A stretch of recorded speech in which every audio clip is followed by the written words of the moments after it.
Hi, I'm Shashank Bhargava, and you're listening to Three Things, the Indian Express news show. In this episode, we talk about 6 statues part of the multi-crore Mahakal Lok Corridor project falling and getting damaged. We also talk about a part of an important bridge collapsing in Bihar once again. But first, we talk about the Odisha train crash. On Friday, India witnessed the worst train tragedy it has in over 2 decades. This happened when the coaches of the Coromandel Express derailed in Odisha after hitting a goods train. And what made it worse was that on the adjacent track that it fell on, it collided with a passenger train that was headed in the opposite direction. According to officials, 275 people have died as a result, while over 900 have been injured. In this segment, we speak to Indian Express's Sujit Bisoyi, who has been reporting on the crash for the paper, about what led to it and the subsequent rescue operations. Sujit, there were essentially 3 trains that were involved in this tragedy. Could you begin by talking about what exactly happened, starting with the first train, the Coromandel Express? It was like a normal day for the Shalimar-Chennai Coromandel Express when it started its journey from the Shalimar in West Bengal. So at around 7 p.m. when the train was about to pass the Bhanaga Bazar station, it's in Baleshwar district of Odisha, the train suddenly rammed into a goods train that was standing on the loop line, and it was a disaster then. And since you mentioned that the Coromandel Express was on the main line and the goods train was on the loop line, could you explain the difference between the two? So the Coromandel Express was passing on the main line only. And loop line is something which are developed near the stations where the goods train are parked. So when the Coromandel Express was passed at around 7 p.m. the Bhanaga Bazar station in Odisha, the goods train was parked on the loop line only. Suddenly, the Coromandel Express changed the track and dashed to the goods train. And the goods train was loaded train that was carrying iron ore. So the impact was massive on the Coromandel Express. The bogies were derailed and there was chaos everywhere. So immediately after that, what happened? The derailed bogies of the Coromandel Express then hit the 2 bogies of Yashwantpur-Havda Express that was returning from the opposite direction towards Havda. Okay, so the coaches of the Coromandel Express, they hit the goods train that was standing, it derails and then collides with the Yashwantpur-Havda Express that was going in the opposite direction on the adjacent track. Yes, exactly.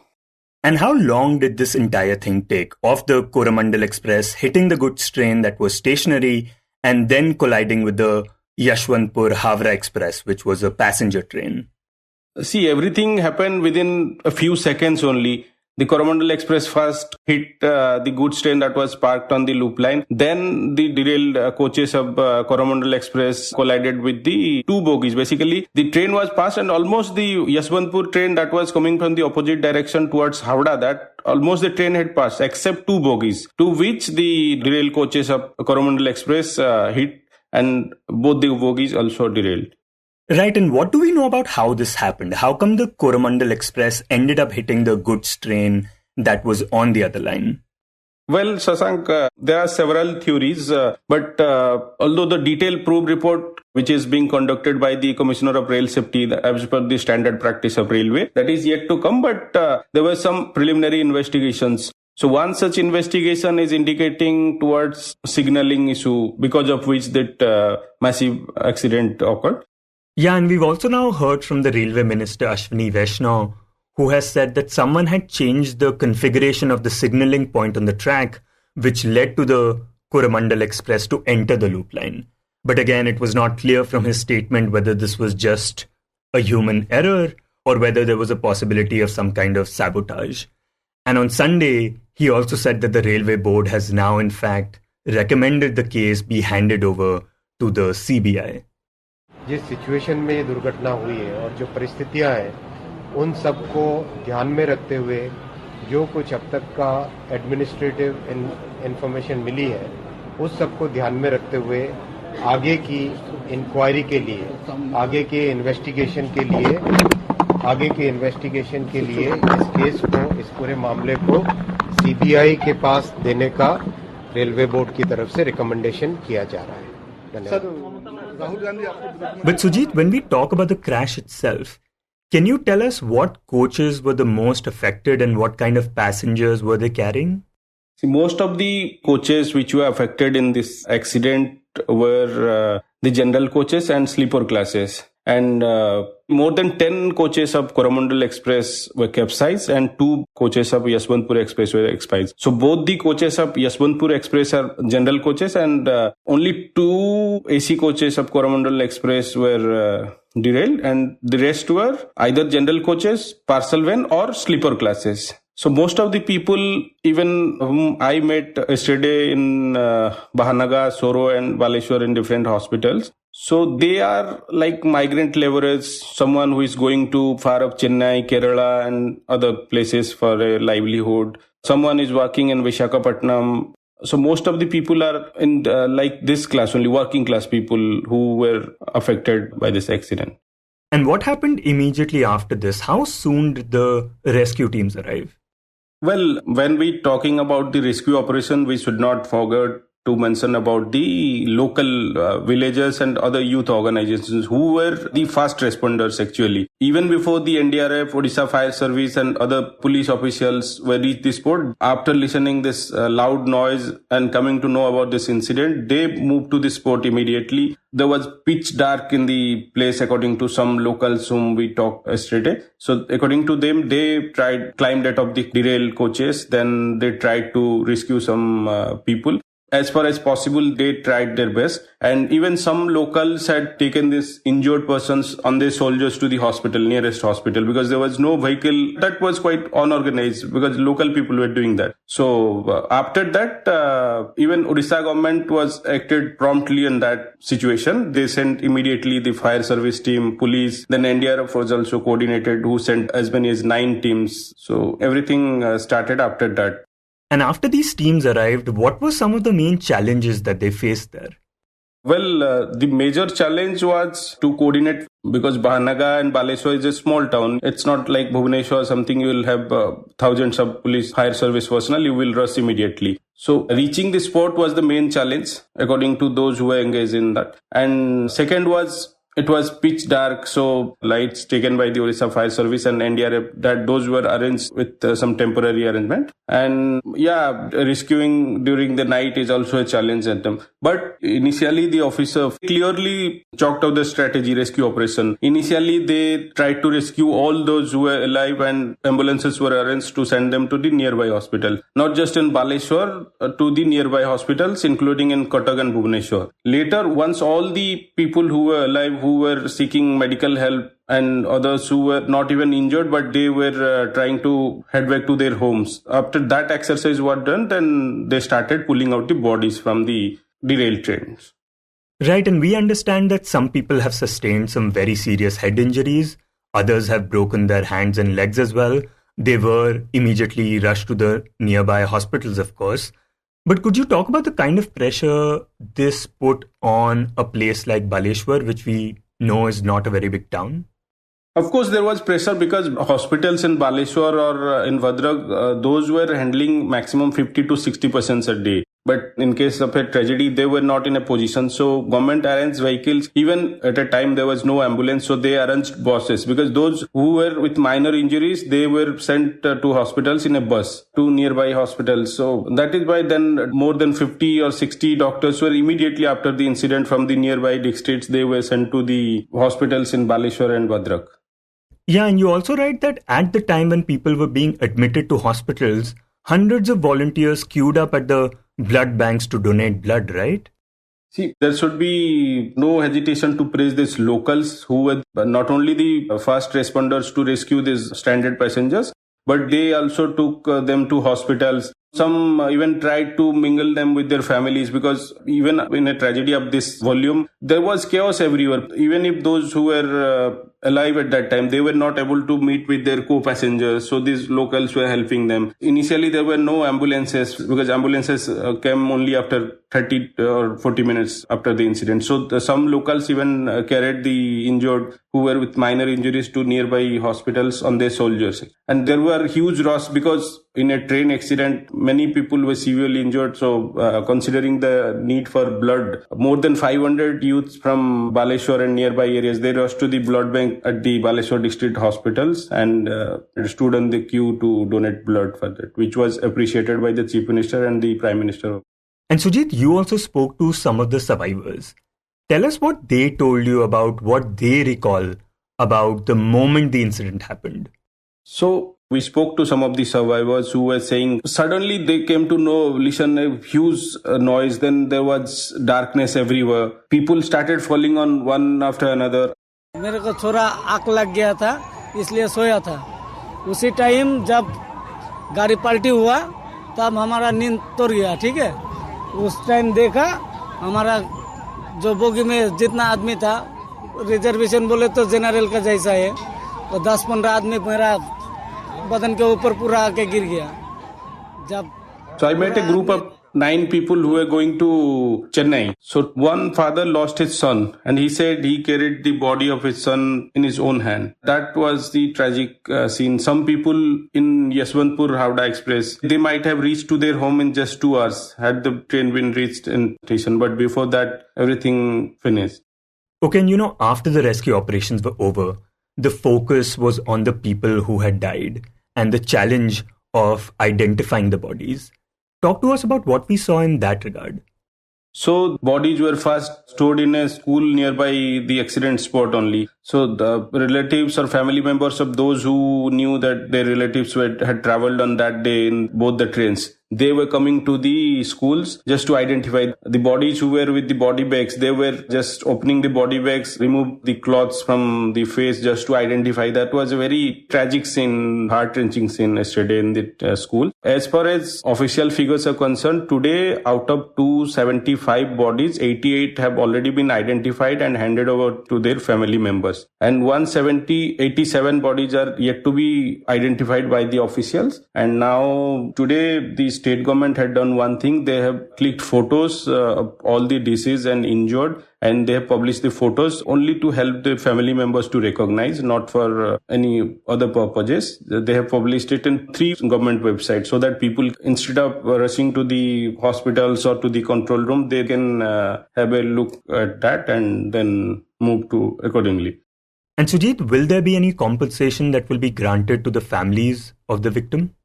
Railway has already announced compensation of 10 lakh each to the next of the kin of those who had died on the spot. Different state governments, Odisha government had today announced compensation of 5 lakh for the family members of the deceased from Odisha only. Accordingly, different state governments have announced different packages.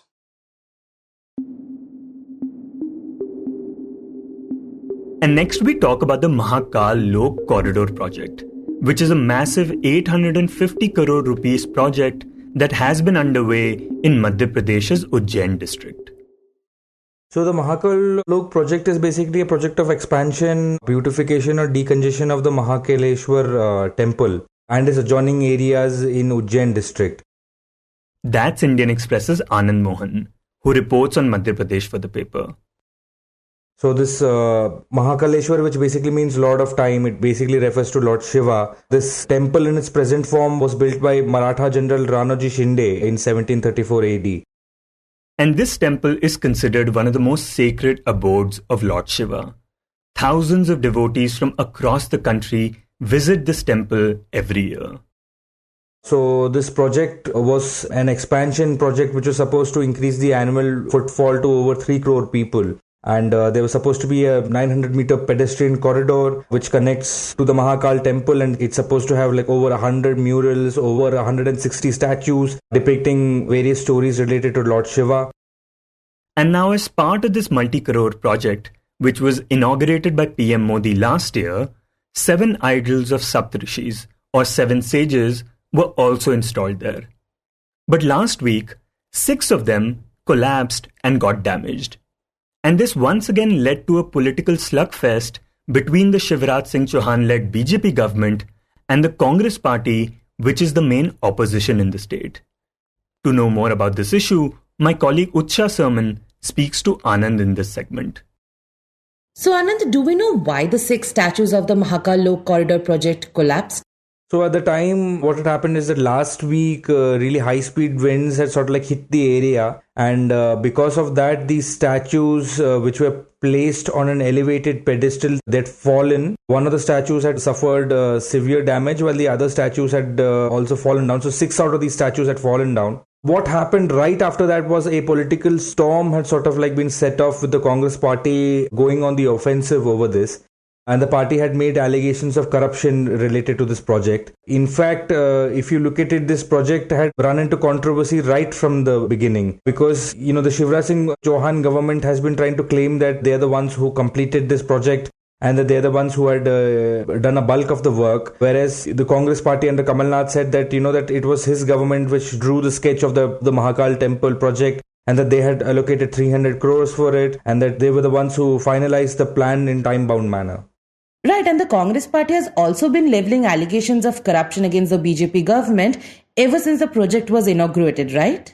Yeah, so right from the start, like just a few weeks after Narendra Modi had inaugurated the temple corridor, the local Congress MLA Mahesh Parmar had filed a complaint with the Lokayukta. And he is the one who had made allegations of financial irregularities, where he said that this tender was given to a Gujarat-based company without following many rules and regulations. And right after these statues had sort of like fallen down, the Congress party has been making allegations that the statues have been made out of weak material. They had made allegations that a lot of the material has been sourced from Chinese materials. They said that it is impossible for a statue of that height and of that weight to have so easily fallen down because of gutsy winds. So they're making allegations that it's made out of substandard material, and then BJP government, in a hurry to finish the project so that Prime Minister Narendra Modi can inaugurate the project in a time-bound manner, they rushed through the project and then they cut corners.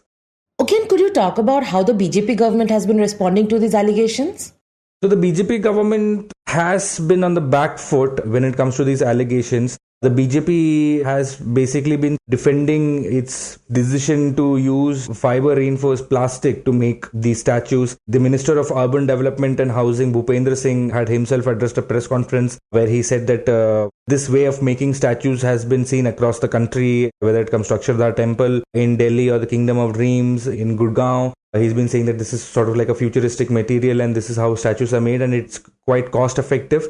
And then he also made allegations that, that when it came to issuing of work orders and the decisions surrounding the sculpture and the artwork was all taken when the Congress party was in government. So the minister has been saying that if at all some sort of corruption has taken place, which hasn't, but if at all it has taken place, then it must have taken place during the Congress party government, and that the Congress party, if they are making allegations of corruption, should come forward and present their evidence. This is what Mr. Singh has been saying. If you look at it, this is the same line of defense which is echoed by the lead architect of the project and the lead sculptors of the project, who have been saying that it's best to use reinforced plastic fiber to make statues because it's malleable, because they can sort of like move the material around, because it is difficult and time bound to make stone statues, that it takes like a highly skilled labor to make these stone statues, or like statues made of bronze or metal, and that these statues don't really hold on when it comes to environmental factors. But then, however, these FRP statues did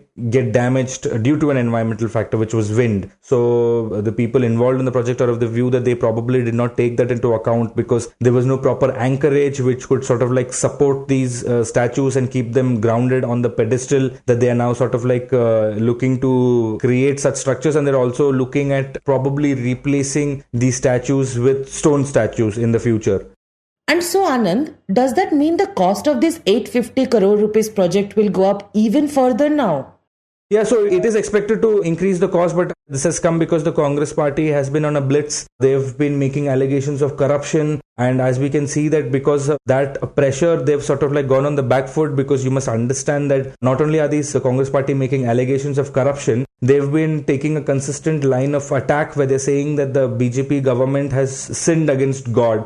that they have done corruption against God. They're saying things like, that plastic statues should not be put in a holy site. Ideally, stone statues should be put, so that's an insult to our religion. They said that when they went to the site, they found these statues under repair and then they've been hidden and broken statues have been kept there. So then they said that, that our religion forbids keeping broken statues in a temple. So then the government had to shift the statues out overnight. So the government has pretty much been on the defensive when it comes to this issue.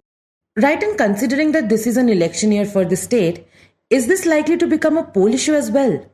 So what we can see is the Congress party attacking the BJP government over local infrastructure projects which are coming under the scanner for not really taking off. The Congress party has been raising hyper-local issues over the past few months where they've been asking the BJP government about what has happened to several infrastructure projects, including colleges and hospitals which are supposed to come up. They've been attacking the government over nursing colleges scam. There were supposed to be nursing colleges which did not. On paper, they're nursing colleges, but on the ground level, they were not nursing colleges. So the CBI is investigating that case. There's the case of the Karam Dam, where the dam had developed cracks, because of which now repair works have been underway for over 9 months, and people in that area have been waiting for water for over 9 months in that area to help in irrigating their fields. So the Congress party has been attacking the BJP over these infrastructure issues, and the Mahakal Lok right now appears to be the number one line of attack when it comes to infrastructure issues, and plus it's also an issue where they can attack the BJP on religion. So we are yet to see how this shapes in the larger narrative building that the Congress party is currently involved in.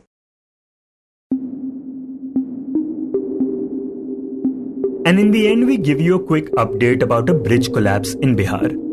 On Sunday, about 300 meters of a bridge that was being built on the river Ganga between Aguvani Ghat and Sultanganj in Bihar collapsed after 3 of its pillars caved in. A few people close to the bridge had a narrow escape, and its visuals were captured by the locals nearby.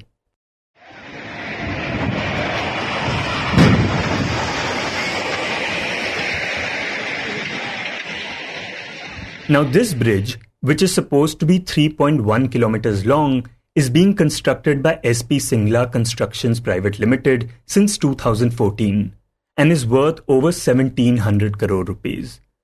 And what is worth noting is that this is actually the second time in over a year that the superstructure or the final cast of the bridge has collapsed. Indian Express's Santosh Singh in his piece points out that back in April 2022, the superstructure of about 100 feet had collapsed because of strong winds and rainfall. In response to the latest collapse, Bihar Chief Minister Nitish Kumar has ordered a probe into the incident and has asked to identify those responsible for it. Meanwhile, the leader of opposition in Bihar, Vijay Kumar Singh, reacting to the incident, slammed the Nitish Kumar-led government. News agency ANI reported him saying, quote, "There's a tradition of seeking commissions.